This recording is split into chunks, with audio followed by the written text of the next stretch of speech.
darinya. Yesus ayang. Bata AUB mag-uso-uso ta AUB sa rewago may uwi basi bungi. Ano yan bekuwa de sangay sa rewago. Mungkin sombe lah. Kami bilang kami nggak tahu dari mana celana abang. Udah pernah dulu fikir dia di Hosiana Bapak itu. Lalu setelah sarapan 7:30 pagi, ketahuanlah belang kawan ini. Sariwagu kuda. Apa pakai sariwagu? Heran kawan ini pada hari tadi. Tengale, iya faigu tu tengah sariwagu ta. Pantaslah celana bapak ini yang gemuk yang dia pakai, pantas enggak? Saya mau katakan sederhana. Begitulah hidup di dalam kegelapan. Genset tidak dihidupkan gelap. Lalu akhirnya dalam kegelapan celana orang pun kita pakai.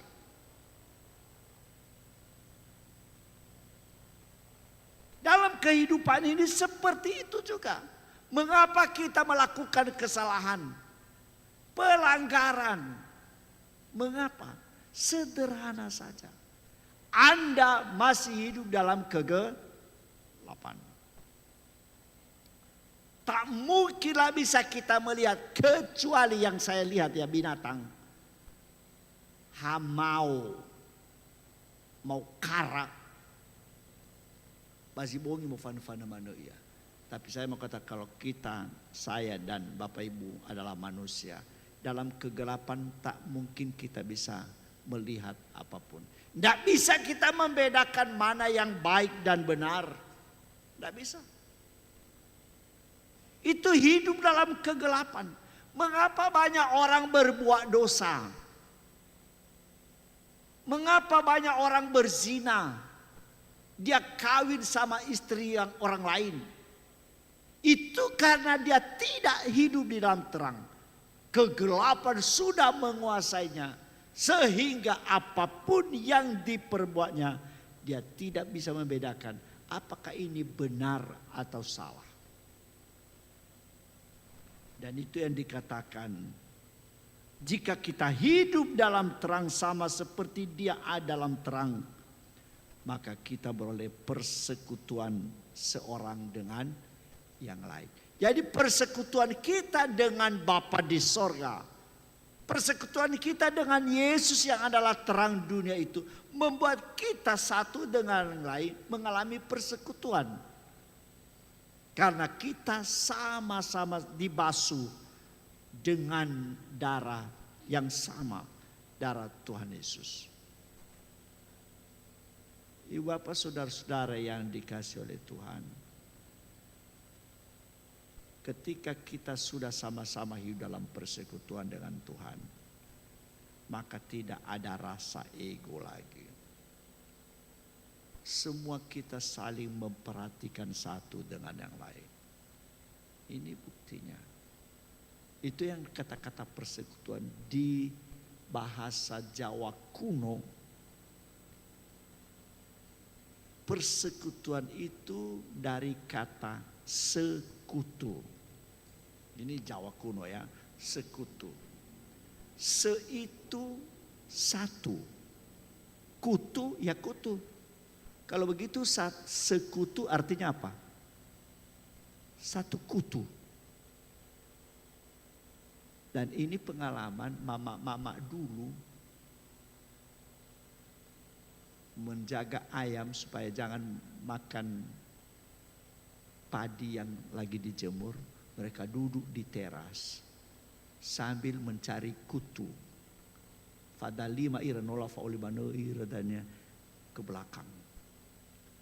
Dan yang hebatnya, orang yang belakang dapat kutu kawannya di depan. Senang mereka semua 5. Inusa dan sasabuang. Wah. Jadi apa yang ditemukan oleh kawannya dirasakan sampai di depan. Itu namanya satu kutu. Mereka menjadi sekutu, kawan sambil ngomong-ngomong cerita mereka. Saya mau katakan orang Kristen dalam persekutuan kita dengan Tuhan, kita harus bisa merasakan apa yang dirasakan dengan teman-teman kita. Ada amin? Mesti begitu. Suka duka, firman Tuhan berkata, kita mengalami apa yang dialami oleh orang. Dan itu bisa dialami lewat pelayanan konseling. Karena itu firman Tuhan berkata ayat 8, jika kita berkata bahwa kita tidak berdosa, maka kita menipu diri kita sendiri dan kebenaran tidak ada dalam kita. Mesti kita jujur. Ketika Tuhan menerangi kita, nampak semuanya. Mesti semua terang itu menerangi sampai ke hati kita yang terdalam. Karena itu jangan pernah berkata, saya tidak berdosa. Itu menipu diri kita sendiri. Dan kebenaran tidak ada dalam kita. Karena kebenaran mengatakan bahwa semua orang telah berbuat dosa. Kebenaran itu mengatakan bahwa kita semua sudah berdosa. Dan karena itu semua orang membutuhkan keselamatan. Membutuhkan Yesus Kristus tanpa kecuali. Orang yang tidak membutuhkan Yesus, menganggap Yesus itu tidak dibutuhkan oleh, itu pertanda bahwa dia masih hidup dalam dosa. Karena itu ayat 10, ayat 9 ini ada di agenda BNKP sering dibaca oleh liturgos. Jika kita mengaku dosa kita, maka Allah itu setia dan adil. Sehingga ia mengampuni segala dosa kita dan menyucikan kita dari segala kejahatan. Ini bukan main-main ini.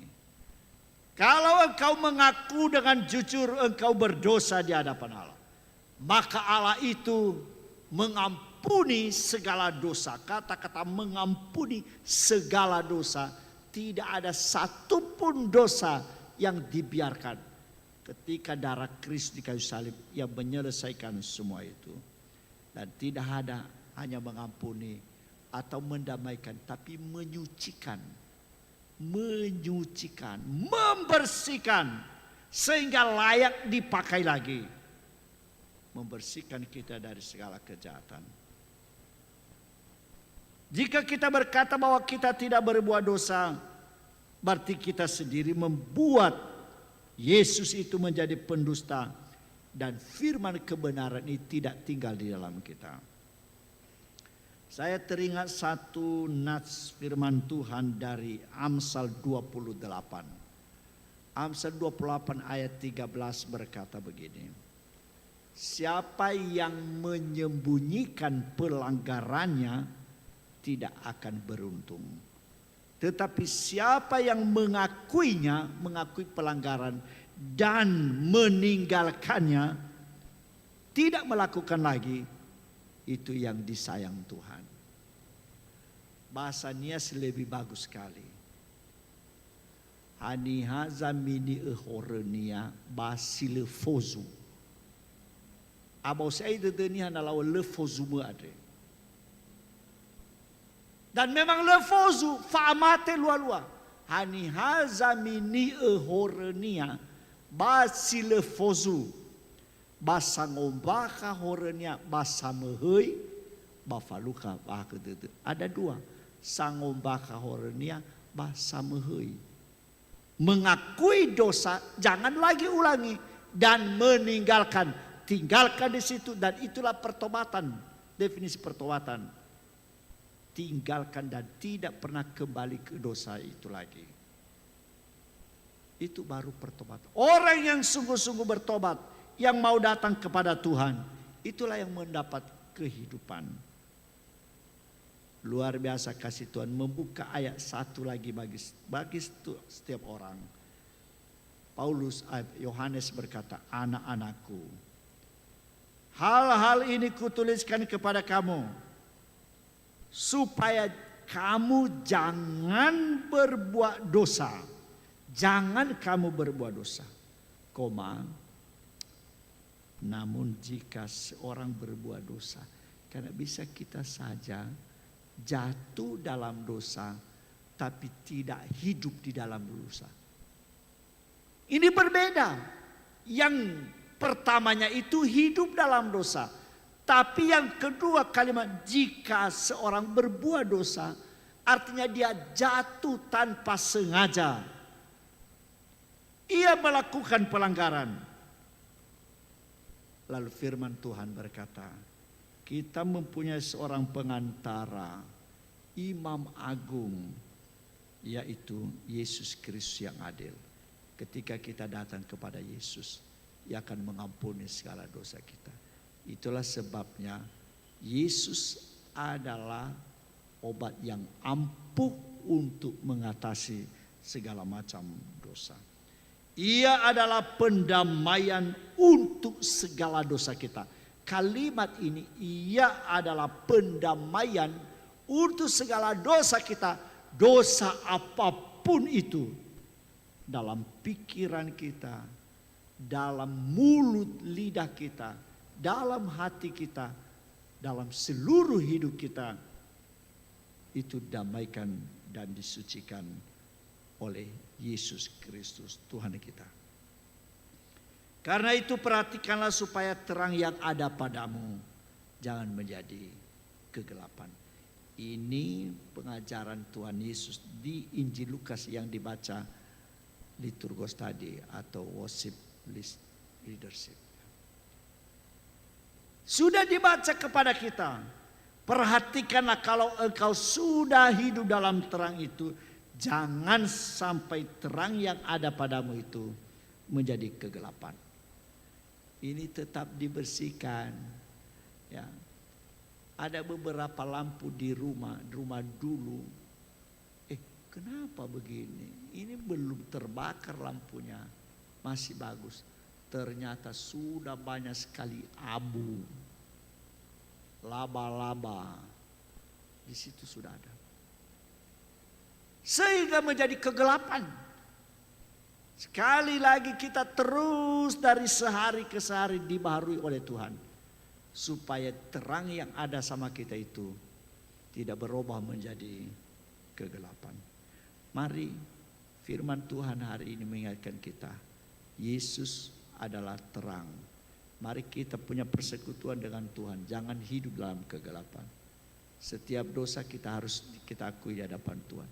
Jangan pernah sembunyikan. Siapa yang menyembunyikan itu orang silefozun.